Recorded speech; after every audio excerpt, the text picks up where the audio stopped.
We're doing a season at Phoenix Central Park, and it's just the most amazing space to install this work.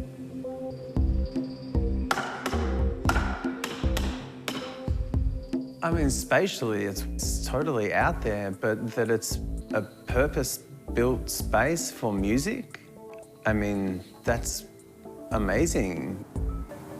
We have an extraordinary act on downstairs as part of an extended program. It's called Sync. So we've got Simona and Carla who've made this extraordinary thing happen. Sync was originally conceived wanting to destabilise the binaries that are forced upon, I guess, things like sexuality or things like gender. As a trans person and as a queer person, that heteronormative and cisnormative world is like a daily negotiation.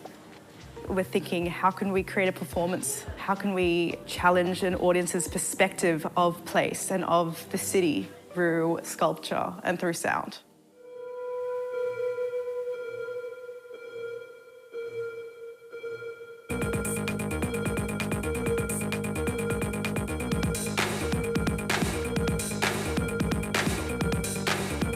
We hang a curtain, which is an extrusion of an asterisk, which rotates on a disco ball. So it's kind of like this chandelier and the disco ball motor that sticks together, and that's its own sort of reinterpretation of the dance floor. I guess it's a reference back to stadium techno and this idea that stadium techno did have to deal with racism, it did have to deal with homophobia, it did have to deal with transphobia as well. As a kid of the 80s, like that was something that I saw, and so like Depeche Mode's 101, which is 1987, was like really inspiring to me. The design of this is really referencing that, but we're bringing it into a very intimate space. So rather than this idea that you're 2 kilometres away, you know, I want you to be literally like half a metre away from me. So you get this very immersive, intimate experience.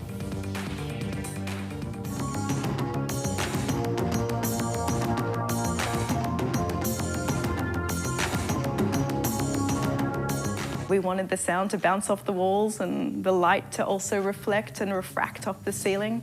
Every angle tells a different story. It's a fluid space. It's a space without sharp edges and lines. It's a space that is speculative and that challenges architecture. We've got our world flying around us.